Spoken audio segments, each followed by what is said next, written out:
Yo, what's going on, guys? Ryan here. Today we're checking out one of Goji Center's oldest videos ever because it looks insane and it bothers me that I haven't actually seen it yet. Make sure you subscribe to Goji down below, or link down below, leave a like, subscribe, and let's do it.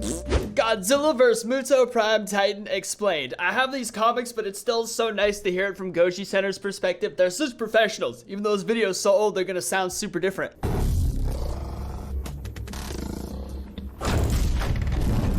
Wow! Forgot how intense they used to be.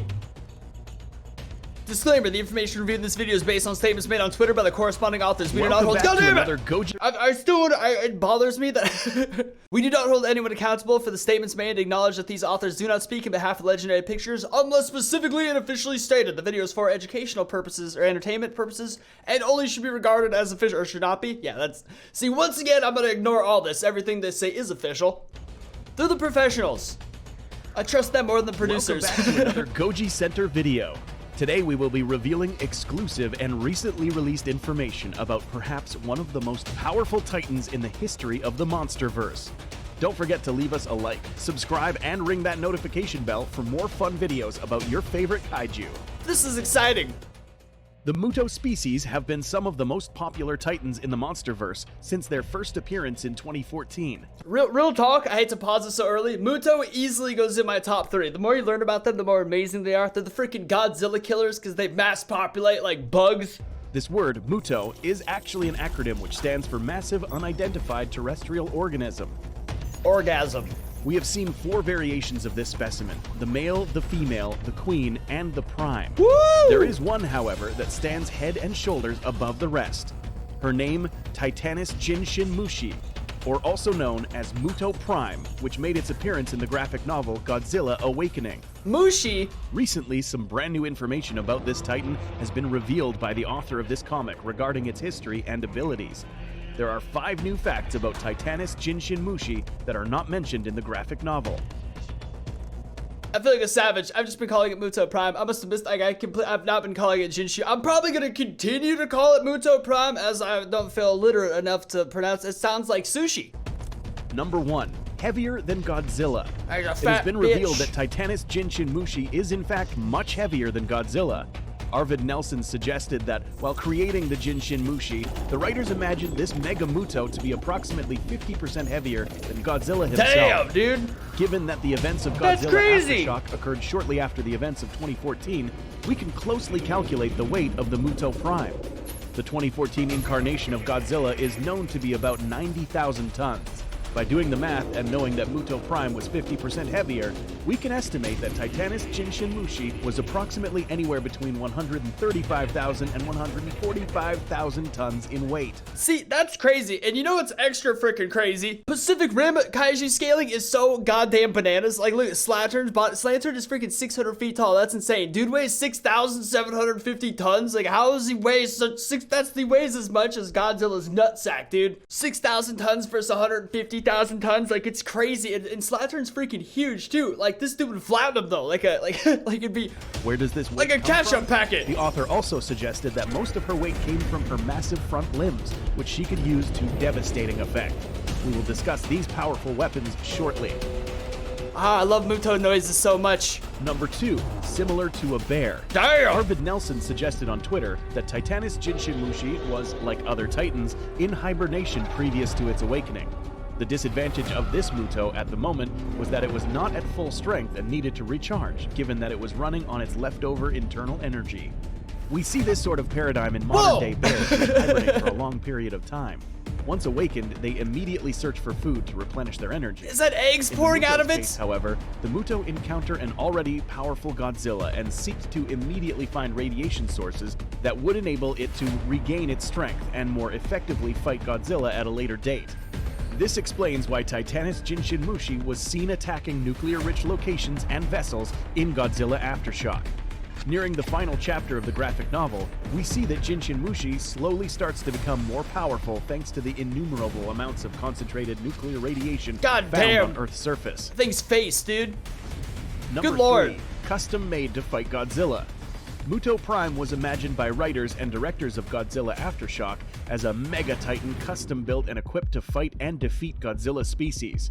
Arvid Nelson suggested on Twitter that Godzilla's species, although being the most powerful Titan species of all time, did consider the Jinshin Mushi as a threat to their very own existence.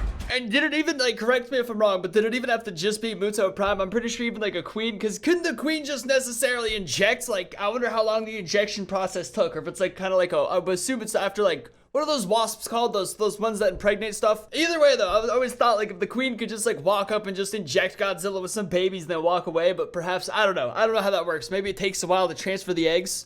It is very important to Peculiar. note that prime specimens do not intend to kill a victim, but rather subjugate them, and then, using their ovipositor tentacles, insert the Muto eggs inside the victim. Gnarly. For a Jinshin Mushi, victory sounds something like this.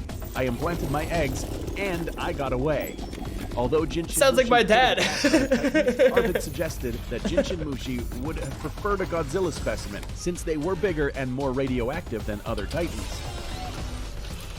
Apart from being hardwired to hunt Godzillas, the Muto Prime was equipped with an arsenal of anti-Godzilla weaponry.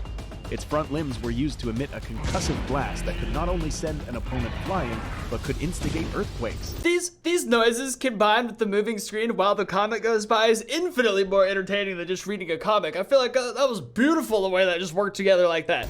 These blasts were powerful enough to knock a 90,000-ton Titan off its feet.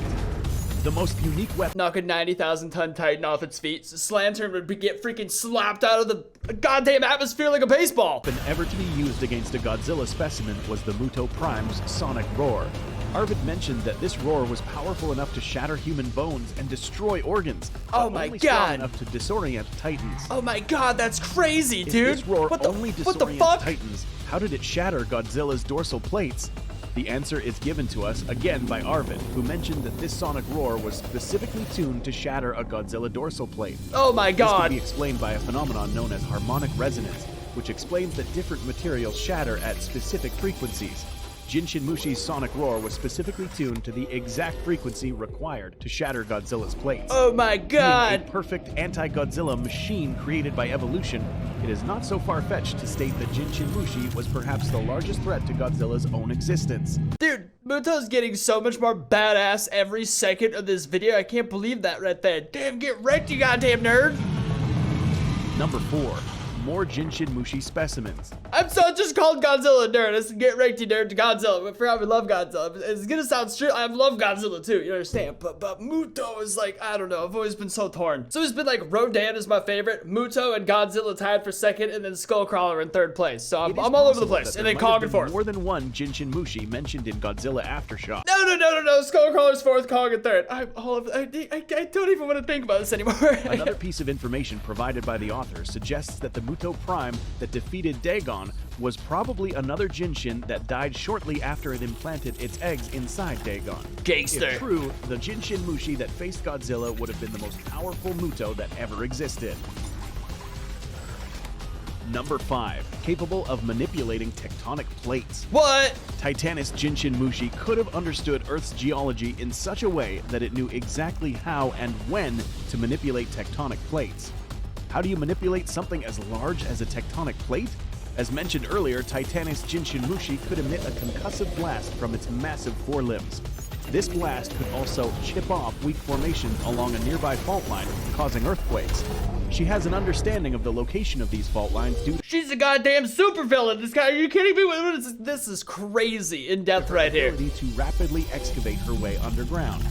It is safe to assume that Jinshin Mushi was intelligent enough to detect and remember the locations of fault lines so that she may exploit them later at will. I guess that makes sense though, because she's big How enough would you to. rank Titanus Jinshin Mushi in terms of brute strength in the monsterverse? I mean, if she weighs 50% more than Godzilla brute strength, I always thought like the most beefy, the most brute strengthy was like Behemoth, but now I don't know, because Behemoth, once you get past those tusks, is just gonna die. That freaking roar though, my god, I could shatter bones and like that's crazy to think about, dude. And then Rodan's always been my favorite, but this is the way it's gonna be. Although I maintain that Rodan could kill any kaiju in the monsterverse, he would just die also, because he could fly the freaking speed of sound, right? And he weighs like as much as the volcano, so I think he weighs like 44,000 tons. I can't remember exactly, but I think that's it. But I just figured something going the speed of sound that weighs 44,000 tons, once it hits up something, they're both just gonna explode, right? So I just figured Rodan could kill Godzilla, but Rodan would die also. He would just have to freaking go into orbit and then just dive bomb at the speed of sound, break the sound barrier, and then just boom. But like essentially what Ultron's plan was. But I mean, there's no point in dispute. If Godzilla was the best brawler and Prime killed Godzilla, then therefore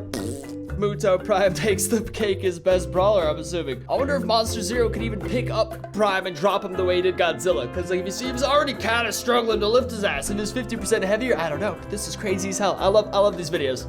Make sure to subscribe to Goshi Center, link down below. Leave a like, subscribe, and I'll see you guys next time. Peace.